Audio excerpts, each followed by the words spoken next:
He was a renowned Civil War cavalry commander with the Union Army.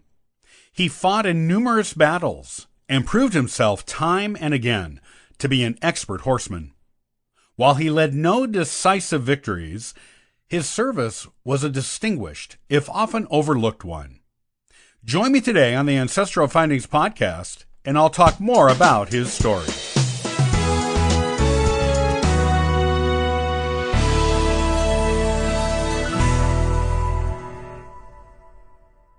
Born April 10, 1833 in Huntingdon, Pennsylvania, David McMurtrie Gregg became a celebrated and quite underappreciated cavalry general in the Civil War. His parents were Matthew Duncan Gregg and Ellen McMurtrie, and he had 8 siblings. He himself was the third of 9 children in the family. His parents were known to be quite politically active in their area.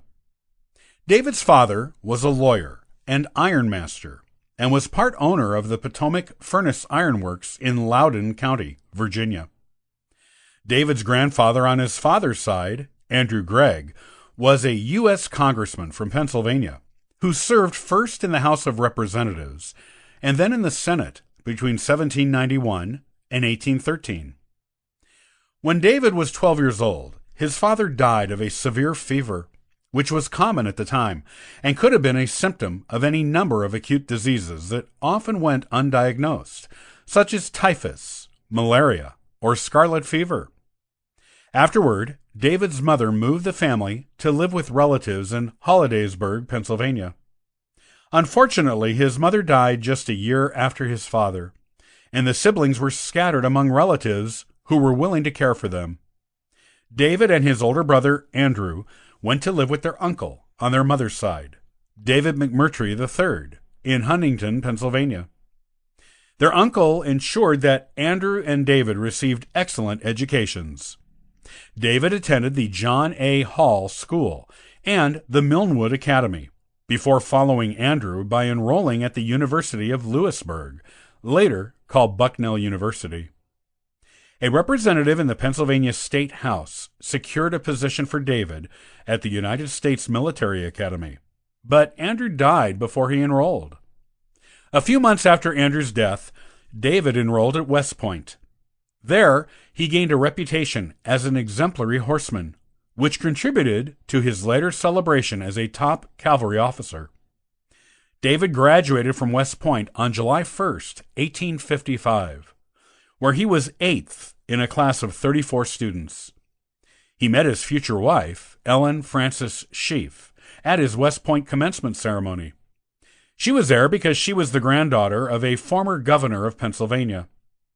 David and Ellen married 8 years later, during the Civil War, and had 2 sons, George Sheaf Gregg and David McMurtrie Gregg, Jr.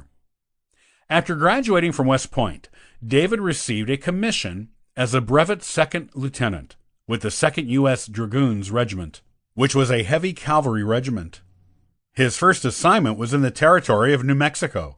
Then his unit was sent to California. While in California, he and his friend Dorsey Pender bought a racehorse together.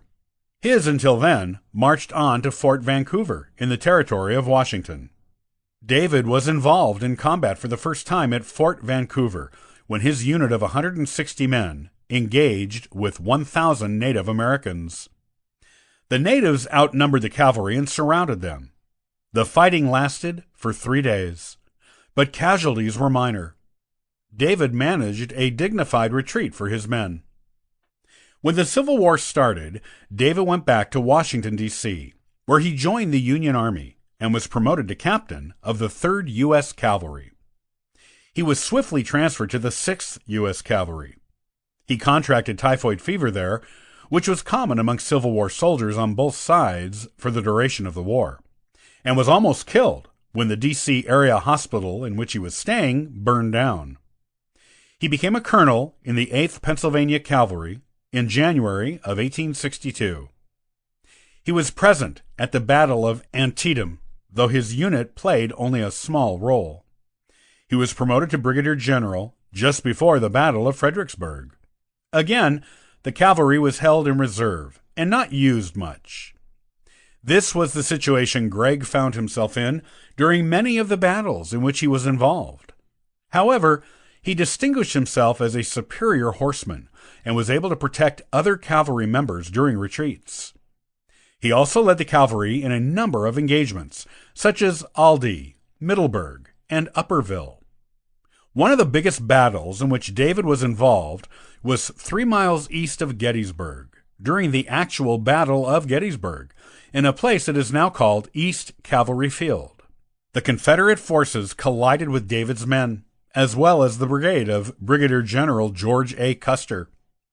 It was a lengthy cavalry battle that also included hand-to-hand combat, and both the Confederacy and the Union claimed victory when it was over. Afterward, David took his men north to Chambersburg, Pennsylvania. David was transferred among different units quite a few times during the war and always provided exemplary service as a leader of a cavalry regiment. In fact, he caused a bit of a fuss when he felt like he did not get enough of a mention in Major General George G. Meade's after-action report of a battle in Warrenton, Virginia, and he demanded a court of inquiry correct the report to adequately describe his participation. David distinguished himself in so many Civil War battles that he was eventually promoted to the rank of brevet major general. However, after more than 3 years of distinguished and respected service, he abruptly resigned his commission shortly before the end of the war, in January of 1865. The reason for this is still a mystery, and David himself only cited a greater and pressing need for him at home in his resignation letter. He stated there was an imperative demand for my continued presence at home, that my personal attention may be given to pressing private duties and business, that I can no longer defer action to secure my discharge from the service. He moved to Reading, Pennsylvania, which was his wife's hometown, and farmed near Milford, Delaware, but he missed the excitement of the Army and found farming life dull. He applied for reinstatement to the Army after the war in 1868, but was denied in favor of his cousin, John Irving Gregg. U.S. President Ulysses Grant appointed David as U.S. Consul to Prague in Austria-Hungary, which he enjoyed, but had to leave that post too, and return home soon after accepting it because his wife was unhappy there. At home, David continued to be active in political affairs and raised funds to preserve Valley Forge as a National Historic Site. He also gave speeches at local events as a celebrated Civil War veteran and was elected to a team as the Pennsylvania Auditor General in 1891. When David died on August 7, 1916, in Reading, Pennsylvania, he was one of the oldest survivors of the Civil War from that state at 83 years old. He was buried in Reading at the Charles Evans Cemetery. There is a bronze statue of him on a horse in Reading, and the American Legion post in Reading is called the Gregg Post, after him.